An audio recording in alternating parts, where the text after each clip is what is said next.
we have the city of Airdrie and Prasama Thapa, who is not only the winner of the municipal showcase in the prairies, she's also the Airdrie's won the Airdrie's Amazing Employee Award. So I welcome to the stage Prasama Thapa.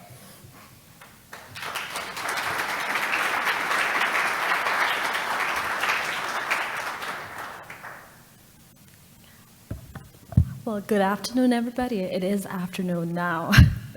So my name is Prasama Thapa. Thank you so much for the introduction here. Before I begin my presentation, I would like to ask a quick question. How many GIS analysts would it take to create a road closure PDF map? Any guesses here? One? Any more? Okay. Well, you'll have to stick around to find out the answer. I'll tell you at the end of the presentation here. So now, did you know that on average, a Canadian would spend about 140 hours in a year just in the commute on a one-way 10-kilometer traffic? Well, although there are tons of factors contributing to this statistics, road closure is also one of them. And that's why we have introduced our road closure application. Even though there are multiple factors, we can at least slightly help to reduce the statistics. That's why let me introduce you to our road closure application here. So today I'm representing, of course, the city of Airdrie, and I come from a GIS background. I have to show anything and everything in a map. We are located at the southern side of Alberta here. The QR code is just for our city's website. We have a population of just over 85,000 with our most recent census data, and we are spread across 86 square kilometers area. Now, I would like to share a story here, of especially one of the team members, let's say from the city of Airdrie in particular. Think of a Friday afternoon. You've completed all of the check boxes from your to-do list for the whole week, and now you're all set to go and enjoy your perfect summer weekend. But right at that time, you get a bunch of road closure requests. And these cannot be procrastinated because public needs to know what closures are coming up for the weekend. So what we do, we drop everything and we start, working on these road closure PDF maps. Traditionally, we do have a process of digitizing the map and digitizing the data, processing it, analyzing it, and then mapping, QA/QC. Once all of these are done, then we send it to the requester from different department. They receive this PDF map, and then they would publish it to our city's website as a part of their public announcement.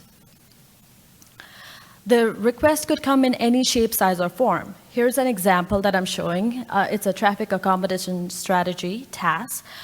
You can see a lot of details in here, lots of labels and signages, too much information that the public don't really need to know.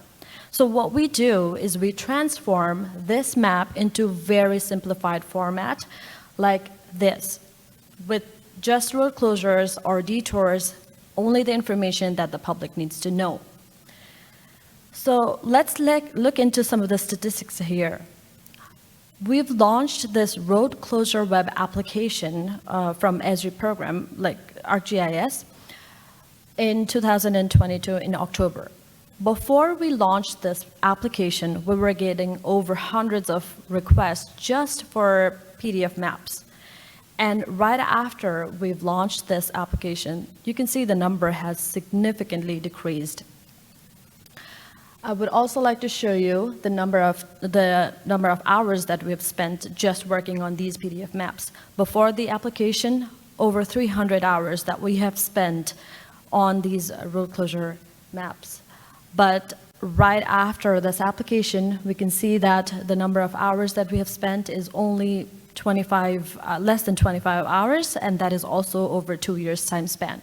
Quite significant, right? Well, the calculation that we've done here is estimating like about 3 hours per PDF map, but it could go up high or low depending upon the complexity of the PDF map that has been requested. Let's look at the expenditure as well. Just before the application, we were spending over $25,000 just on PDF maps. That's like our professional hour wage and all that. But after the application, it's only $1,800. So we've able to reduce some amount as well in there so that we can utilize those resources in our research and development or other different tasks. So now, why we have come up with this application solution and how was our approach? Well, the first thing is that we got requests from different departments all the time. So what we did is we brought all of the departments together and collaborated with all 4 departments. Like 4, I'm saying that's mostly the main requesters for the city of Airdrie. Then what we did is we did it into 2 different phases. First phase is the internal web application. That will allow the users to come in and add or edit their data features, like we give them permissions to do that, like we have restricted user group to do that. And then we allow them to create a map for themselves as well. The next part is external web application. That is particularly for public use and where public can visualize all the data, up-to-date information, and it's all dynamic information as well. Here's an example of our internal web application. You can see a lot of things going on here. Signages, road closures, detours, and whatnot. But if you can focus on the top left corner of this screen here, there are 4 icons: engineering, roads, water services, and capital projects. These are 4 departments that were highly requesting us for all PDF maps. So that's why we've consolidated all into one application in here. You can also see on the top bar, there is a user guide that actually has all the manual, each and every screenshot of how to edit the data, what to do, what are the processes, and everything. And let me go to some of the key components of this application here. Each of the features that are present in our internal web application would have a status field that has active, inactive, and planned. This is an important feature, and I'll come back to that later. But I would also want to highlight the Smart Editor function. This is the function that the user would be using from different departments. So you can see here all of the features that highlights kind of red is mandatory fields, and street name, it's automatically populated. That function is deliberately added here because that as soon as the feature would intersect any of the roads, it would automatically populate. This helps us maintain the consistency of our data, and also there won't be any issue with case sensitivity at all. The user would add start date and end date, and then also the department as well, so that like it will filter out in our external web application. And then the status field, we have added it, but it's not mandatory for a user to add it because we have our script that runs overnight to populate based on this end date that the user would have put it. So it would automatically change it to like inactive unless it has been planned, but it would change into inactive once the date has passed. The other key feature of this application is also a customized print template. The end product that we would like to have for this application is a customized like PDF map with all the City of Airdrie logo, with all the features that the public needs to see. So what we've done is we've customized a printing template, and we've added that City of Airdrie template into our portal internally. And then the user would be able to edit all of the information under advanced function here. And there are two options added as well. So first off is the map title, where the user can add any of their map titles. And then there is the road name as well, which comes in as a secondary map title, kind of. So if they don't prefer to like use a road name or have any other information on a map, they can add that information in here. They have the ability to force scale or change scale or adjust any scale that they want, and also have ability to change the scale unit depending upon where they are sending the PDF map. Once all the advanced functions are added in here, then when they hit print, this is how they will be receiving the PDF map, and it only takes not even a minute to print a PDF map. The end result will look something like this. Very simple, straightforward, nothing fancy, with just the road names, labels, and wherever the closure is. Now, let me talk a little bit about our external web application here. This is a screenshot of our external web application. As you can see, it's more simplified, and we don't have any 4 filters that we saw in our internal one, because the people also, again, does not need to know or filter out based on which department is closing the road, but they would want to see, okay, like which road is closing or what road is closing. So we have added those options or information in our pop-up here, and you can see that the department, right now it says capital project. This is where the description and our status or the department field comes in handy, because once it is added into the internal web application, this is all dynamic. It's pulling all from the same source. So it updates automatically on the fly as well.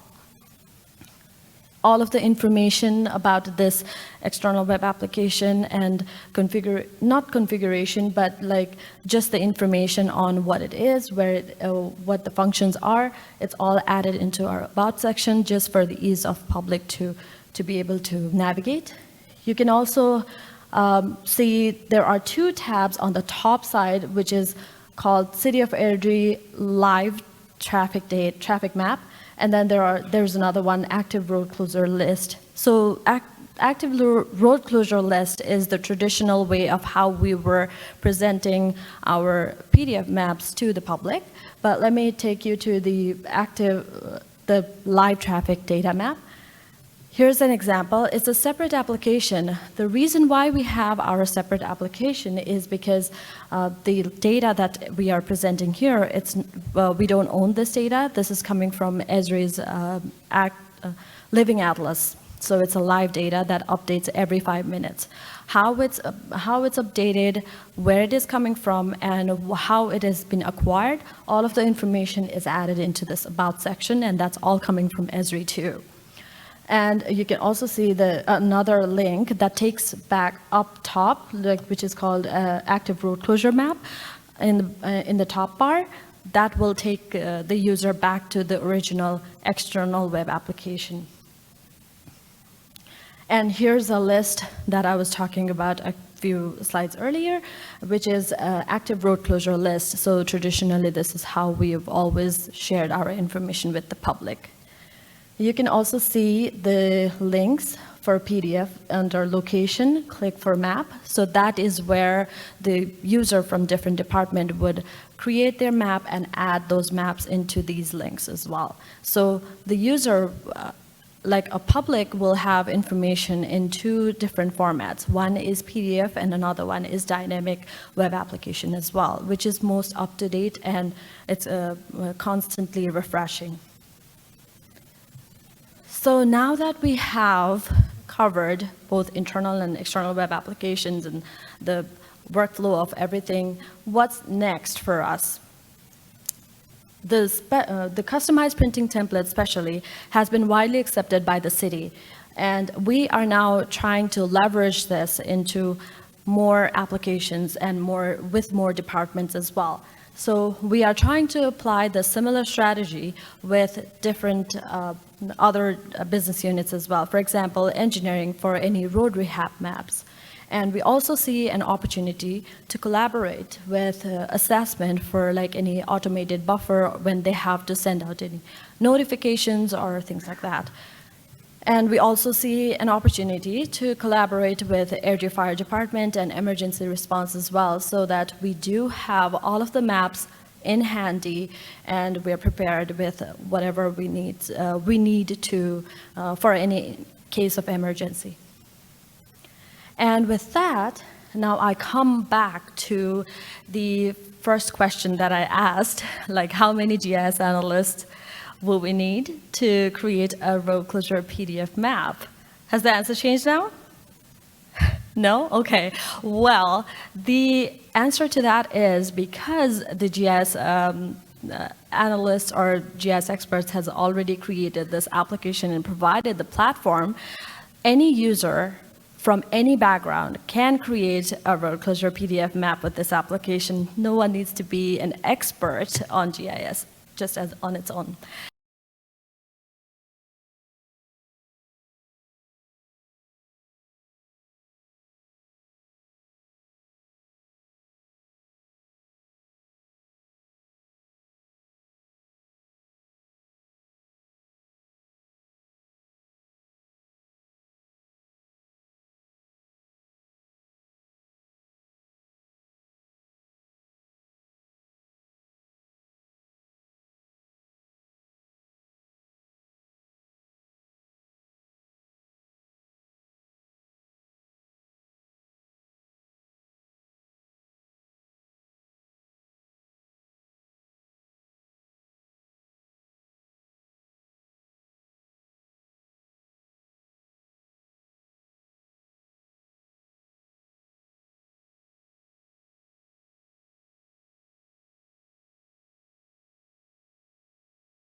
So fifth up here is City of Vancouver.